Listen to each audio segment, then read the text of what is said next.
All right, let's talk about episode 5 of season 2 of The Last of Us. We start things off with a side plot of one of the WLF leaders from last episode talking to another woman in her group about a recent mission that went wrong. The woman mentions that they went through floors B1 and B2 of this building, and Leon, her best soldier, eventually couldn't breathe and realized the cordyceps were in the air at this point, and he locks himself in. So I guess they're finally making the fungi airborne. The scene ends with the leader saying, "I'm sorry for your son," once again trying to subvert our expectations. I heard Neil, the creator, mention that this shows us someone making the opposite choice of Joel, but not really. The girl's son consciously made his choice and was going to die. Ellie had no choice and could live. We then cut to Ellie and Dina, where Dina's trying to plot out their path, and Ellie's making goofy comments about triangles and not knowing what a protractor is. It just seems like we're getting scenes from a sitcom in a revenge story. And as they're walking, we have a speech from Dina. She gives this whole revenge comment about it doesn't matter who started it, she would forever want payback for who killed her family, kind of feeding into the revenge cycle of the story. And there's just a lot of bad jokes here that make it seem like the two are on a comedic road trip, or at least that this is a horror comedy. Like Ellie saying, "Yeah, you go check it out since you're the one who can't get infected." Or they joke about how Ellie will just randomly shoot stuff without really thinking. They eventually get trapped by a group of the smarter infected, and Ellie has Dina run into this cage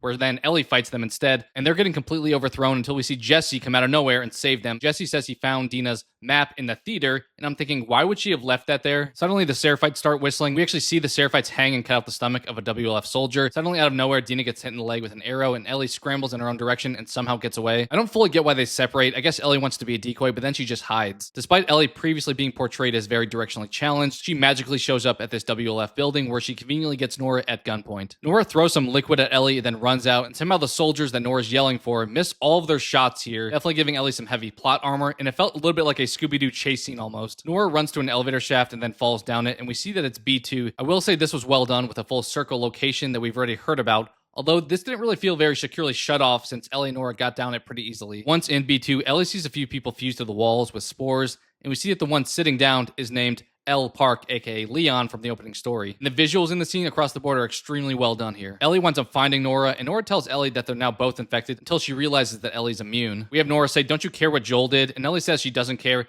giving us another full circle moment from Dina's story earlier about her not really mattering what her family may have done and that she would seek revenge regardless. Nora then does tell Ellie that Joel killed the entire hospital, including Abby's father, who is the doctor trying to find a cure. Ellie says that she knows and actually has a good scene here where she looks pretty serious and just asks, "Where's Abby?" It seems like a somber and quiet Ellie is a lot scarier than the louder version we get throughout this season. We close the episode out with Ellie having a flashback of her waking up in bed and Joel saying, "Hey kiddo." For an overall episode rating here, I'll give the episode a neutral rating. I thought the storytelling worked, but the execution fell a little bit flat for me. That's just my opinion. What's yours? Did you like or dislike this episode? Sound off on all things The Last of Us in the comments below. Make sure to subscribe for more The Last of Us content. Thanks.